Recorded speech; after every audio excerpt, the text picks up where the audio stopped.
పెళ్ళైనా పండగైనా వేడుక ఏదైనా పట్టుచీరల ప్రత్యేక వేదిక వారాహి సిల్క్స్.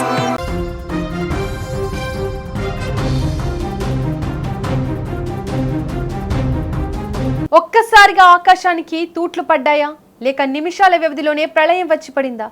చుట్టూ ఉధృతంగా పారుతున్న ఎర్రటి వరద నీరు, మోకాల లోతుకు పైగా పారుతున్న నీటి ప్రవాహంలో కొట్టుకుపోయే ప్రమాదంలో ఉన్న విద్యార్థులు. రాజస్థాన్లోని జాలావాడ్ జిల్లా మనోహర్పురా గ్రామంలోని ఓ ప్రభుత్వ పాఠశాల నిమిషాల్లో జల దిగ్బంధంలో చిక్కుకుపోయింది. 100 మందికి పైగా చిన్నారులు ప్రాణాలు గాల్లో దీపంలా మారిన క్షణాలవి. రాజస్థాన్లోని జాలావాడ్లో జరిగిన వరద ప్రవాహ దృశ్యాలు ఒళ్ళు గగురు పొడిచేలా ఉన్నాయి. కుండపోత వర్షాలతో రాజస్థాన్లోని పలు జిల్లాలు అతలకుతలమయ్యాయి. ముఖ్యంగా జాలావాడ్ జిల్లాలో పరిస్థితి అత్యంత దారుణంగా మారింది. వర్షం వెలిసే సూచనలు కనిపించకపోవడంతో వాగులు, వంకలు ఉప్పొంగి ప్రవహించడం ప్రారంభించాయి. సాధారణ రోజులాగే ఆ రోజు కూడా పిల్లలందరూ స్కూల్కు వచ్చారు. తరగతి గదుల్లో చదువుకుంటున్న సమయంలో సడన్ గా పాఠశాల చుట్టూ నీటి మట్టం పెరగడం మొదలైంది. చూస్తుండగానే ప్రాంగణమంతా మోకాళ్ల లోతు వరకు బురద నీరు చేరిపోయింది. మీరు విజువల్స్ లో చూస్తున్నట్టుగా పాఠశాల మెట్ల దాకా వరద నీరు చేరడంతో ఉపాధ్యాయుల్లో, పిల్లల్లో భయం పట్టుకుంది. బయటకు వెళ్లే దారి పూర్తిగా తెగిపోయింది. ప్రవాహం యొక్క వేగం ఎంత భయంకరంగా ఉందంటే చిన్న పొరపాటు జరిగినా పిల్లలు ప్రవాహంలో కొట్టుకుపోయే ప్రమాదం ఉంది.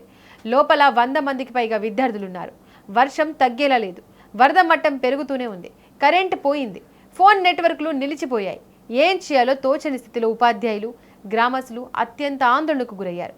ఒక్కసారిగా ఆ ప్రాంతంలో అరుపులు, కేకలు మిన్నంటాయి. అయితే ఆపదలో ఉన్న పిల్లలను చూసి స్థానిక గ్రామస్తులు, రెస్క్యూ టీం ఊరుకోలేదు. తమ ప్రాణాలను సైతం లెక్క చేయకుండా ముందుకు వచ్చారు. ఉధృతంగా పారుతున్న ప్రవాహంలోకి దిగారు. చూడండి ఈ దృశ్యాలను. ఒకసారి భారీ వర్షం పడుతుంటే గొడుగులు పట్టుకొని ఒకరి చేయి ఒకరు పట్టుకొని మానవ హారంగా ఏర్పడ్డారు. చిన్నపిల్లలను తమ భుజాల మీద, చేతుల్లో ఎత్తుకొని వరద దాటిస్తూ సురక్షిత ప్రాంతానికి చేర్చారు. ఆ బురద నీటిలో కాలు జారితో ఏమవుతుందో అని ఊహించడానికే భయమేస్తుంది కదా. కానీ ఆ రెస్క్యూ టీం మరియు గ్రామస్తుల ధైర్యం ముందు ఆ ప్రళయం కూడా తలవంచాల్సిందే. ఒక్క ప్రాణం కూడా పోకుండా ప్రతి ఒక్క విద్యార్థిని సురక్షితంగా బయటకు తీసుకొచ్చారు. చివరకు పిల్లలందరూ సురక్షితంగా ఇళ్లకు చేరడంతో తల్లిదండ్రులు ఊపిరి పీల్చుకున్నారు. స్థానిక ప్రజలు, రెస్క్యూ సిబ్బంది చూపించిన సమయస్ఫూర్తికి, ధైర్యానికి దేశమంతా సలాం చేస్తోంది.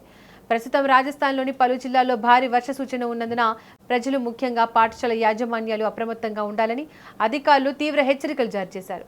వర్షాలు తగ్గే వరకు అనవసరంగా బయటకు రావద్దని సూచించారు.